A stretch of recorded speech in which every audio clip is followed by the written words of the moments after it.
O Senhor é minha luz e salvação. Salmo 26. O bom dia. Em nome do Pai, do Filho e do Espírito Santo. Amém. Recorramos sempre à poderosa intercessão de Maria Santíssima, nossa Mãe, e de São José, o Justo. E que possamos meditar no versículo 1 do Salmo de hoje. O Senhor é a proteção da minha vida, perante quem eu tremerei. Temos muitos desafios, angústias e preocupações. E a vivência da fé no cotidiano da vida não pode ser improvisada, nem muito menos descuidada. Devemos nos apegar mais a Deus. E como fazemos isso? Tendo intimidade. E como é que nós temos intimidade? Comunhão. E como é que nós temos comunhão? Nos aproximando constantemente e buscando a Deus na nossa forma de viver. A fé não pode ser algo isolado daquilo que somos, pois se dividimos fé em uma parte e aquilo que somos em outra parte, vivemos de forma dividida. E de forma dividida, jamais conseguiremos ter comunhão e intimidade com Deus. Na primeira leitura de hoje, na carta aos Filipenses, capítulo 2, dos versículos 12 ao 18, Paulo incentiva os fiéis a continuarem crescendo em sua fé, com temor e tremor, mesmo na sua ausência, enfatizando a importância da luz de Cristo que eles carregam no mundo. E essa passagem é um chamado à maturidade espiritual, ao serviço abnegado e à alegria, mesmo diante das dificuldades. E Paulo fala da obediência dos filipenses e os incentiva a trabalhar na sua salvação com temor e tremor. O contexto dessa frase é de continuidade e responsabilidade na vida cristã. Assim, pois, amados meus, como sempre obedecestes, desenvolvei a vossa salvação com temor e tremor. Vejamos, a nossa caminhada, ela é um contínuo crescimento.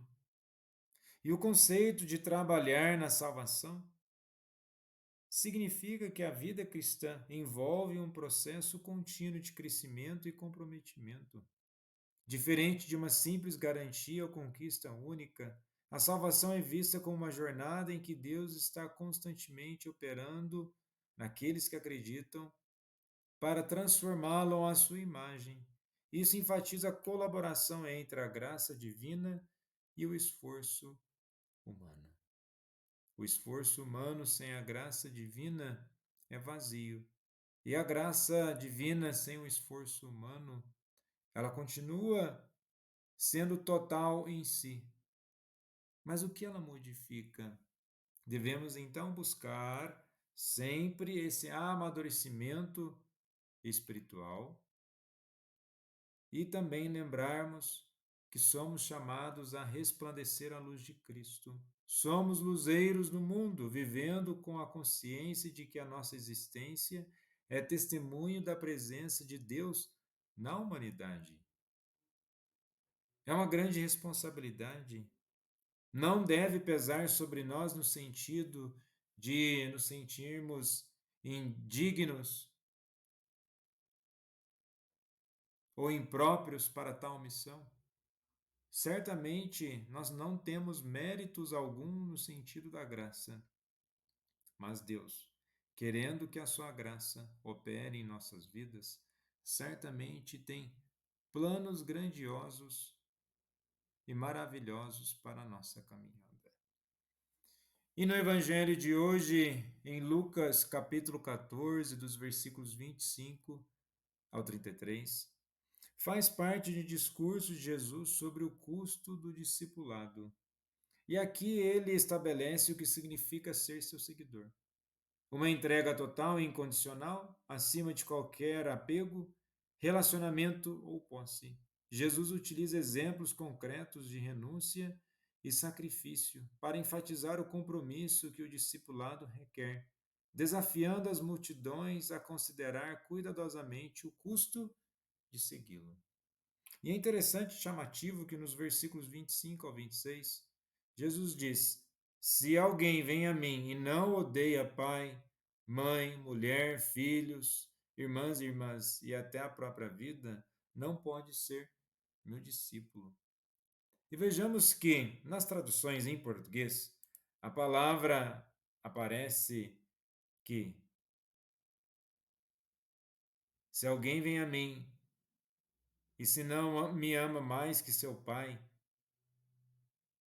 é mais entendível e próximo da nossa cultura. Aqui, no contexto, a palavra odiar em grego, misio, que é na cultura hebraica, é uma hipérbole que comunica a ideia de amar menos, isto é, colocar Jesus acima de qualquer outro vínculo ou afeto. E o verbo misio deve ser entendido não como uma rejeição agressiva ou de repulsa, mas sim uma prioridade máxima a Cristo. Então, se no texto diz odiar, nós não temos que perseguir nenhum tipo de familiar por estar amando a Cristo. Não, é colocar como prioridade. A partir do momento que é prioridade, se torna algo essencial em nossas vidas. E, novamente, é preciso uma construção contínua dessa confiança e maturidade espiritual. E por isso que nos versículos 28 a 30, Jesus usa a metáfora da construção de uma torre. O homem não começaria a construir sem calcular os custos, pois a incompletude da obra traria vergonha. Culturalmente, o planejamento era um valor reconhecido nas práticas do Oriente Médio, refletindo a sabedoria prática. Jesus ensina que o discipulado exige uma análise de um compromisso real, uma contabilidade espiritual que avalia o sacrifício necessário. Nos versículos 31 ao 32, ele também utiliza aqui o exemplo de um rei que avalia suas forças antes de ir à guerra. Jesus ensina que o discipulado envolve preparação e sabedoria. E nesse contexto de preparação e sabedoria, certamente teremos que fazer renúncias. A palavra renunciar, apotasso em grego, implica um afastamento definitivo.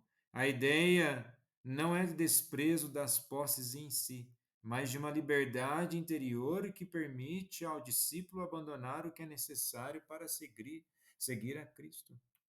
E vejamos, um afastamento definitivo. Muitas vezes ainda nós ficamos ligados a certas coisas que não nos traz crescimento espiritual e muito menos humano. E é preciso então uma verdadeira renúncia a ponto de tomar a nossa cruz. O que está no versículo 27? Quem não carrega a sua cruz e não caminha atrás de mim não pode ser meu discípulo. E andar atrás de Jesus é um constante desapego, pois aprendemos a não ficar pensando unicamente em nós de uma forma egoísta, mas abrirmos a nossa dimensão para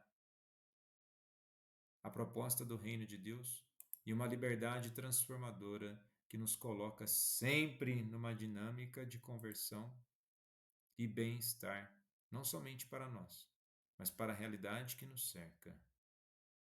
Não devemos nos esquecer, afinal de contas, somos luzeiros de Deus no mundo e precisamos confiar cada vez mais em Deus. Jesus, manso e humilde de coração, fazei nosso coração semelhante ao vosso.